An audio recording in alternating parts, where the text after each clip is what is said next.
করবেন, আমার খুব ইচ্ছা হয় যদি আল্লাহ পাক আমাকে ক্ষমতা দিতেন, আমার ইচ্ছা হয় যে রমজান মাসে বাংলাদেশের যত মসজিদ আছে সমস্ত মসজিদে কোরআন শিক্ষা ফ্রি হয়ে যাবে। ইনশাআল্লাহ। বাংলাদেশে কত মসজিদ আছে? হাজার না লাখ? লাখ না কোটি? হয়তো কোটি কোটি মসজিদ থাকতে পারে।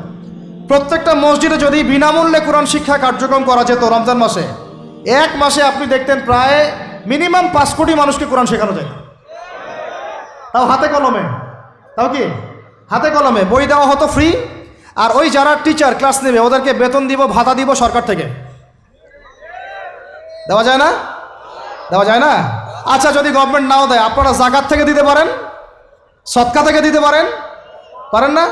নিজেদের পকেট থেকে দিতে পারেন, নিজের ব্যবসা থেকে দিতে পারেন, এলাকা ভিত্তিক দিতে পারেন। কত উৎস আছে না? যদি এভাবে প্রত্যেকটা মসজিদ থেকে কোরআন শিক্ষা কার্যক্রম চালু করা হয় রমজান মাসে, আমরা দোয়া করি আল্লাহ পাক যেন এই কথাটা পৌঁছে দেন উপরের লেভেলে, এবং তারা উদ্যোগ নেয়। জানি না উদ্যোগ নেবে কিনা, আমাদের দায়িত্ব পৌঁছে দিলাম। তো অ্যাটলিস্ট যদি সবগুলো মসজিদে নাও হয়, প্রত্যেকটা এলাকায় যদি একটা করে মসজিদও হয়, তবুও দেখবেন কয়েক কোটি মানুষকে কোরআন শেখানো যাবে ইনশাআল্লাহ। কোরআন ছাড়া এই জাতিকে আপনি ফিরাতে পারবেন না। কোরআন ছাড়া এই যুবকদেরকে মাদক থেকে ফেরানো যাবে না। কোরআন ছাড়া এই যুবকদেরকে জেনা থেকে ফেরানো যাবে না। এই টিকটক প্রজন্ম হয়ে এরা নষ্ট হয়ে গেছে, শেষ হয়ে গেছে। বাংলাদেশে আশঙ্কাজনক হারে এখন সমকামিতা বাড়তেছে। আশঙ্কাজনক হারে এখন জেনা, ব্যভিচার, পরকীয়া এগুলো বেড়ে গেছে। মাদক দ্রব্যের কি ছয়লাভ, এই যে গুন্ডামি, মাস্তানি, ছিনতাই কারা করতেছে? যারা ইয়াং ছেলেপেলে এরা করতেছে। এদেরকে ফিরাইতে হইলে কোরআন ছাড়া কোনো গতি নাই। আইয়ামে জাহেলিয়াতের সেই মানুষগুলো কোরআনের আলোয় শ্রেষ্ঠ মানুষে পরিণত হয়েছে। কথা বুঝতে পারেন নাই?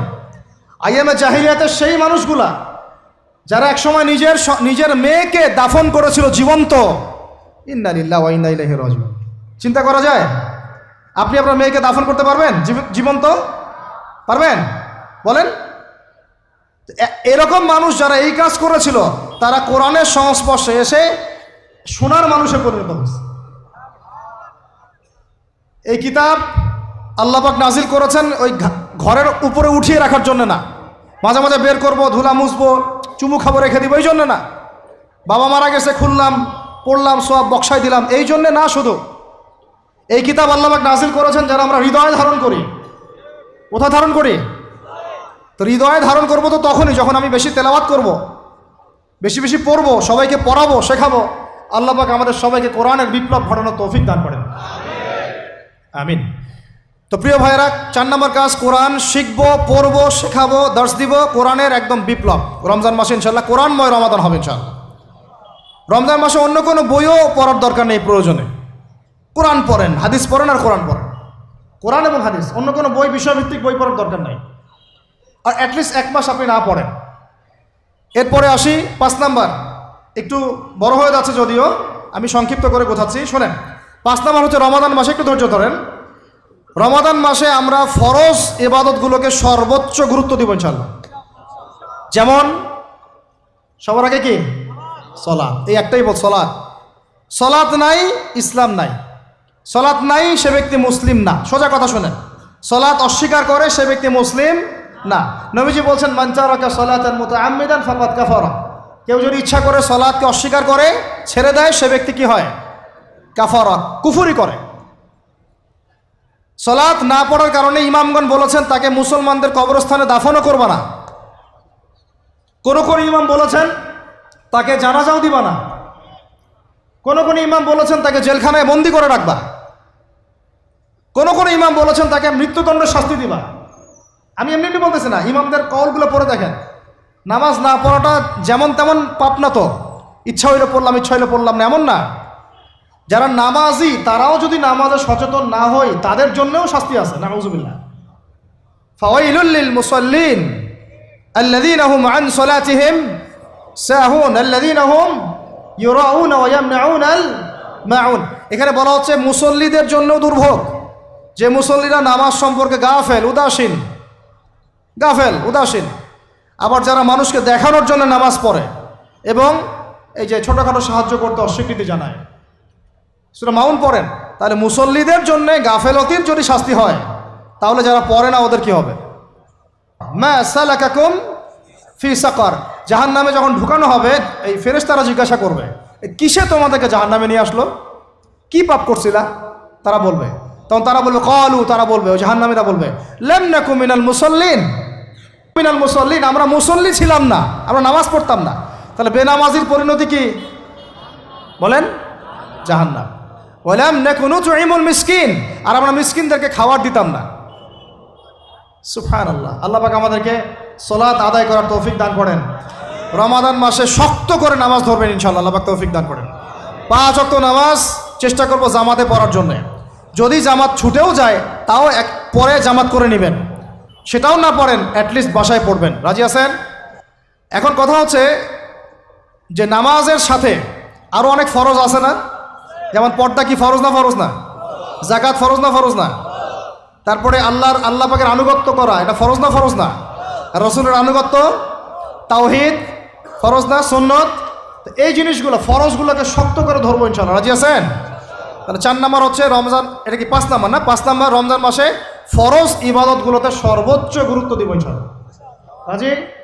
6 নাম্বার হচ্ছে, এটা কত 6 বলছি? 5। 6 নাম্বার হচ্ছে ফরজের পাশাপাশি সুন্নত এবং নফলের পাবন্দি।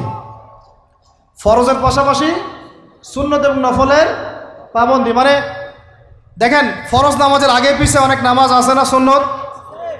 দৈনিক 12 রাকাত সুন্নত যে ব্যক্তি পড়বে তার জন্য জান্নাতে ঘর নির্মাণ করা হবে। কোন 12 রাকাত? ফজরের আগে 2, ফজরের আগে, জোহরের আগে 4, তারপরে 2, তারপরে মাগরিবের পরে, এশার পরে, মোট কত হইল? 12। এই 12 রাকাত নামাজ যে ব্যক্তি দৈনিক পড়বে তার জন্য জান্নাতে ঘর নির্মাণ করা হবে। তো রমজান ছাড়া এগুলো ধরার উত্তম কোনো সময় আছে? অনেক সময় মিস হয়ে যায়, রমজানে যারা ধরি আমরা, আল্লাহ পাক তৌফিক দান করেন। এর পাশাপাশি দেখেন দৈনন্দিন অনেক সুন্নতের আমল আছে না? বিভিন্ন কাজের দোয়া, মাসনুন দোয়া, জিকির আজকার, এগুলো আছে না? এই প্রত্যেকটা কাজকে শক্ত করে রাখতে ধরবো ইনশাআল্লাহ, আল্লাহ পাক তৌফিক দান করেন। আমিন। যে কাজটা করবেন তার আগে জেনে নেবেন ওই কাজটা কিভাবে করলে সুন্নত হবে। সকালে উঠে এক দৌড় দিয়ে বাথরুমে যাবেন না, উঠে আগে বসবেন, চোখ ঘষবেন, মুখ থেকে ঘুমের ভাব দূর করবেন, তারপরে বলবেন আলহামদুলিল্লাহ আল্লাযী আহইয়ানা বা'দা মা আমাতানা ওয়া ইলাইহিন নুশুর। তারপরে আপনি যাবেন আস্তে আস্তে বাথরুমে, বাম পা দিয়ে ঢুকলেন, ইস্তেঞ্জা করলেন, ডান পা দিয়ে বের হবেন। ঢোকার সময় দোয়া আছে, আল্লাহুম্মা ইন্নী আউযু বিকা মিনাল খুবসি ওয়াল খাবাইস। বের হওয়ার সময় আলহামদুলিল্লাহ আল্লাযী আযহাবা আনিল আযান ওয়া আফানি গুফরানাকা, দোয়া আছে। এগুলো সুন্নাহ মোতাবেক কাজ করবেন। বুঝাতে পারতেছি? কাপড় পরবেন, যে কোনো কাপড় পরবেন না, যে কাপড় যে সুন্নত নবী পরতেন সেই সুন্নত পরবেন। চেহারা নবীর মতো হতে হবে, ক্লিন শেপ চেহারা চলবে না, ক্লিন শেপ চেহারা চলবে না। অনেকে মনে করেন যে এটা তো ফরজ কিছু না, এত তাচ্ছিল্য করেন কেন? এটাকে শেভ করা মানে হলো নবীর সুন্নতকে জবাই করা। বুঝাতে পারি নাই? এক মুষ্টি রেখে কাটেন, সেটা আলাদা ইস্যু, আলাদা মাসআলা। পুরুষের চেহারায় দাড়ি থাকতেই হবে, মাস্ট বি। পোশাক আশাক থাকতেই হবে নবীর মতো। আমরা আমাদের সংস্কৃতি নিয়ে গর্বিত না? গর্বিত না? ইসলামিক সংস্কৃতি কোনো দেশ, জাতি, বর্ণ নির্দিষ্ট করে আছে না সবার জন্যে? আমাদের নবী কি আরবদের নবী না পুরো বিশ্বের নবী? তাহলে আমাদের নবীর সুন্নত কি শুধু আরবরা পালন করবেন, আমরা সবাই করব?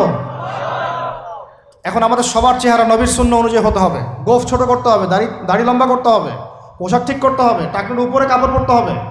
এখন ছেলেরা পরে টাকনুর উপর কি, হ্যাঁ ছেলেরা পরে টাকনুর নিচে, আর মেয়েরা পরে কি উপরে। এরপরে বসে ছেলের সাথে বাইকে, দেখবেন হাঁটু পর্যন্ত দেখা যায়। বিষয়টা এমন না? এখন হুজুর আপনারাও দেখেন না? আমরা দেখি না, আপনারা দেখান। আমরা কি করি না? আমরা দেখি না, বরং আপনারা দেখান। দেখালে আমরা চোখটা সরাই বলি আউযু বিল্লাহি মিনাশ শাইতানির রাজিম। চোখে বললে আমরা কি বলি? আউযু বিল্লাহি মিনাশ শাইতানির রাজিম। এখন আসেন, আমাদের পোশাক আশাক, কথাবার্তা, চলাফেরা, আমল, খাওয়া, ঘুম, ব্যবসা বাণিজ্য যা আছে, রাজনীতি, অর্থনীতি, সমাজনীতি, সব কিছু নবীর সুন্নাহ মাফিক ঢেলে সাজাইতে হবে। রাজি কি না? রমজান মাসে এটা নিয়াত করা যাবে ইনশাআল্লাহ? ইনশাআল্লাহ, আল্লাহ পাক তৌফিক দান করেন। আমিন। 7 নাম্বার আসেন ভাই। 7 নাম্বার হচ্ছে আমরা কোনো কোনো অবস্থায় হারাম কোনো রিজিকে যাব না। রাজি? রোজা রাখতেছেন, ইবাদত করতেছেন, নামাজ পড়তেছেন, তারাবি পড়বেন, অনেক কিছু করবেন। এবার এদিকে রিজিকে সুদ, এদিকে রিজিকে ঘুষ, রিজিকে এখানে দুর্নীতি, এখানে করাপশন, এখানে মাপে কম দেওয়া, একটা ইবাদতও কবুল হবে না। হারাম রিজিক থাকলে বিশ্বাস করেন, আমি এমনি কথা বলতেছি না।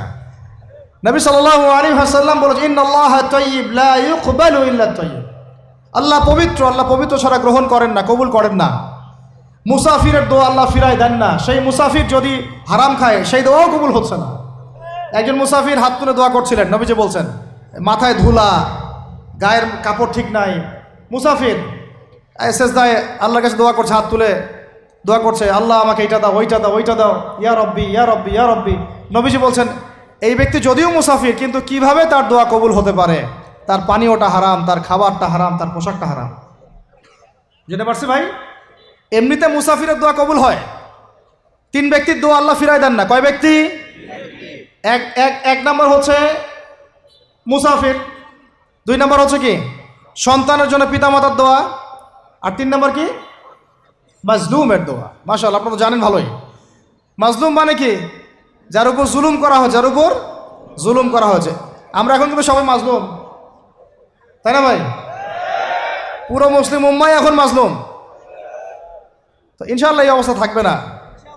ইনশাআল্লাহ জালেম যেখানে জুলুম করবে পতন হবে, সমস্ত জালেমদের পতন বিশ্ব থেকে হবে ইনশাআল্লাহ। এটা সময়ের ব্যাপার। কিসের ব্যাপার? আল্লাহ পাক পরীক্ষা করছেন আমাদের। ইসরায়েল সারা জীবন বোম মারতে থাকবে না ইনশাআল্লাহু তাআলা। ফিলিস্তিনের মা বোনরা এভাবে ধর্ষিত হবে না ইনশাআল্লাহ। একদিন ওই বাচ্চারা বড় হবে, ওরা যুদ্ধ করবে ইনশাআল্লাহ। এই ভাইরা যাদেরকে মারা হচ্ছে, এই লীলা খেলা চলবে না ইনশাআল্লাহ। ইনশাআল্লাহ তাআলা এই হাদিসের উপর বাস্তবায়ন হবে। কোন হাদিস? নবীজি বলেছেন, লা তুকাতিলুন্নাল ইয়াহুদ, তোমরা অবশ্যই এই জালেম ইহুদিদের সাথে যুদ্ধ করবেই। ওয়ালা তাকতুলুন্নাহুম, তোমরা অবশ্যই এদেরকে হত্যা করবেই। এমনকি ওরা পাথরের পিছনে লুকালেও, হাত্তা ইয়াকুলুল হাজার ওয়াশ শাজার, পাথর গাছ কথা বলা শুরু করবে। ইয়া মুসলিম, হে মুসলিম সৈন্য, ইন্না ওয়ারাইল ইয়াহুদ তাআল ফাকতুলহু, আমার পিছনে ইহুদি লুকিয়ে আছে, ভয়ে লুকাইছে, আসো একে হত্যা করো। কে বলবে? পাথর গাছ কথা বলবে। এটা গাল গল্প রূপকথা না। তো এখন যা দেখতেছেন এগুলো চিরস্থায়ী নয়। তো কথা প্রসঙ্গে চলে আসলো, 3 ব্যক্তির দোয়া আল্লাহ পাক ফেরত দেন না, মাজলুম, সন্তানের জন্য পিতামাতার দোয়া এবং মুসাফিরের দোয়া। কিন্তু যদি রিজিক হারাম হয় তাহলে হবে না। তাহলে আমাদের নসিহত নাম্বার কত? এটা 7। আমরা কোনো অবস্থায় হারাম রিজিকে সম্পৃক্ত হব না। রোজা রেখে তো মোটেই না।